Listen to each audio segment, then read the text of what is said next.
大家好，我係交友人啦。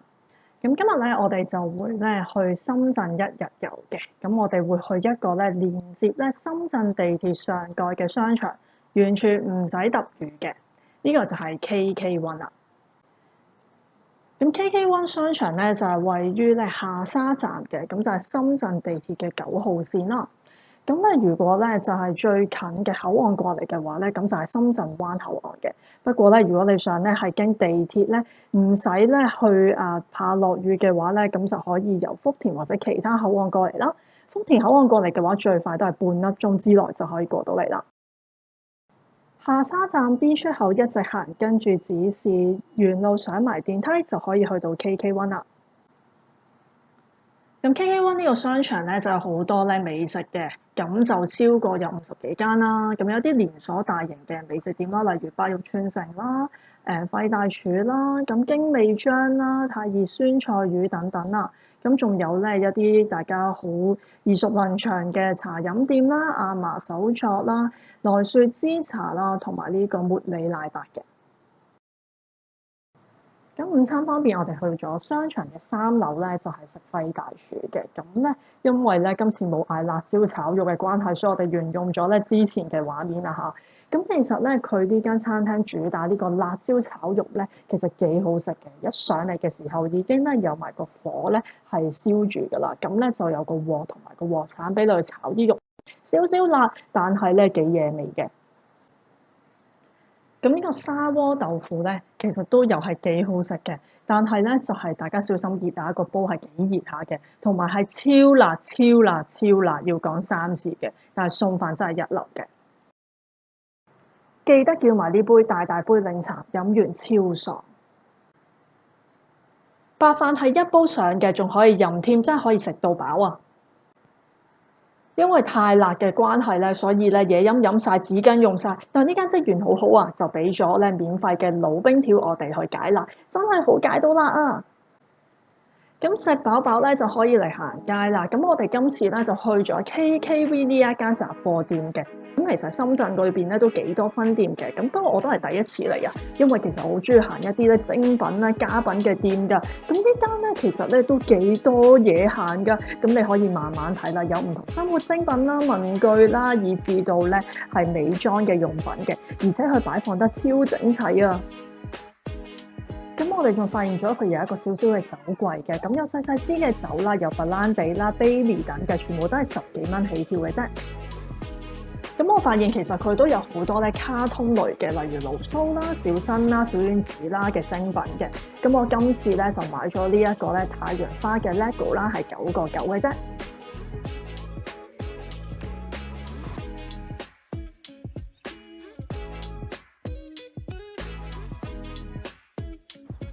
仲有而家好興嘅鴨屎香檸檬茶啦，同瑞幸咖啡呢度都有得買嘅。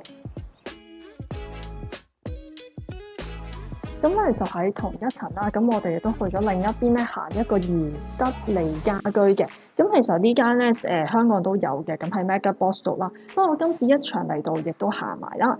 咁其實佢係一個咧日本咧嘅國民家居品牌嚟嘅。咁其實咧就好多唔同嘅家品啦。咁就例如呢一啲家飾啊，例如一啲碗碗碟碟啊都可以有嘅。不過我就睇過價錢咧，雖然佢有啲降價啦，但係都唔係話太平嘅。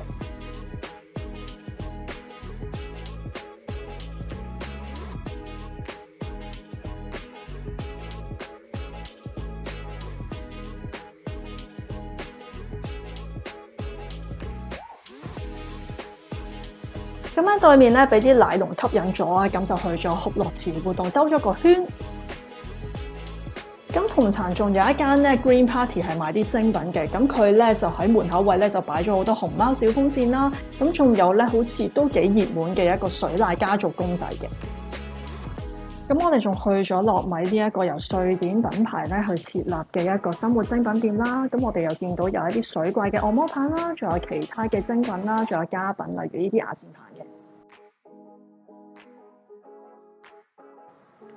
咁咧喺同層，我哋仲去咗一間超級市場叫做 BLT 啦。咁其實佢嘅範圍面積都幾大嘅，咁行得都幾舒服，咁就唔係太多人啦。咁其實都見到有好多唔同嘅零食啦，咁有一啲榴蓮芒果嘅零食啊，又有小餐呢個朱古力曲奇餅嘅零食啦。咁亦都見到有唔同呢一個包裝嘅一啲啤酒等等嘅。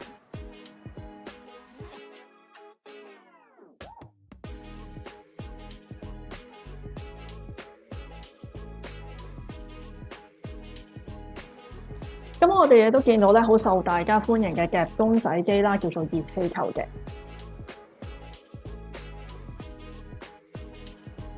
咁如果大家咧都中意去機鋪玩翻轉嘅話咧，咁呢度都有間星際傳奇好啱你啦。咁其實我哋行過入去啦，都幾多人下嘅，屬於咧喺商場咧都算旺嘅一間鋪頭啦。晚餐方面咧，今次我哋就咧揀咗一間咧未食過嘅燒肉店啊，叫做西搭老太太燒肉店啊。咁我哋喺門口咧就見到佢咧有一個咧大眾點評嘅餐288蚊咧2人嘅。咁但係咧因為咧付款嗰位咧係冇大眾點評㗎，所以咧同職員擾攘咗一輪咧。咁職員咧非常好，都可以幫我哋咧係成功落咗單嘅。咁咧亦都咧其實呢個288蚊嘅雙人餐咧就包咗5款嘅肉啦，咁仲有一個豆腐燉湯，一個咧就係烤菇同埋一啲嘅小食嘅。咁另外其實佢仲提供有一個298蚊嘅雙人餐啦，咁係鰻魚為主嘅，仲有一個咧468蚊咧嘅4人餐，咁就按大家嘅所需啦。咁開咗爐之後咧，職員就會問你食唔食香菜嘅，因為佢就會咧提供一個咧豉油麻油嘅醬汁俾你嘅。咁咧喺內地咧食一啲燒烤咧，佢哋多數都會用炭火嘅，咁呢個就係香港冇嘅，所以大家要小心啲炭啦。咁首先嚟到嘅係豆腐湯加白飯啦，咁佢雖然話有少少味辣，但我就唔係太覺嘅。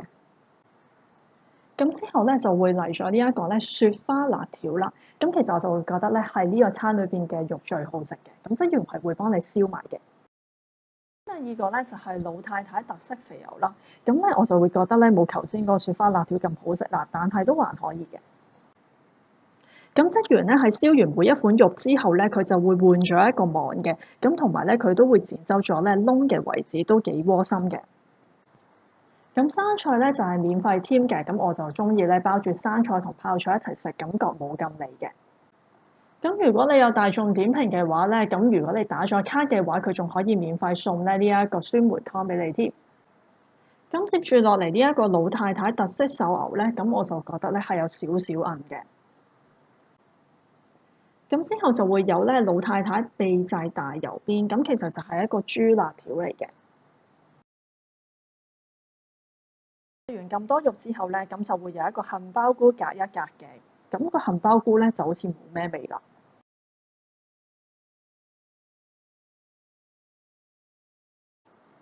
咁最後咧就會到咗厚切豬五花啦，咁就係最後一個咧燒烤嘅菜嚟嘅。咁其實咧我就覺得咧佢咧都幾厚切嘅，不過就好似有少少過咗火，就真係咧有啲硬啦。職員咧其實都會觀察住你嘅進食進度嘅，咁佢咧就會咧剪晒呢啲嘅肉咧，就分翻一碟碟上菜俾你嘅。如果你冇特別嗌嘢飲嘅話，台上邊就有個茶啦，咁佢仲提供埋紙巾啦、濕紙巾俾你嘅。總括翻今次嘅用餐體驗啦，我就覺得佢嘅肉嘅質素咧只係可以啦，未至於好好啦。但係佢都好似幾重視咧服務嘅質素嘅，因為當我哋咧用餐完成之後咧，佢有專人咧就問我哋咧個用餐體驗係如何嘅。不過我覺得始終啦，佢咧就係以人均消費唔夠150蚊嚟講咧，其實又有專人燒烤嘅話咧，其實都幾抵嘅。不過我哋就可能未必會有下一次嘅幫襯啦。今日嘅深圳一日遊咧，咁就完結啦。咁我哋喺走嘅時候，發現咧附近原來有一個叫做中洲灣嘅商場嘅，不過就好似冇乜人啦。咁我哋留待下次再去啦。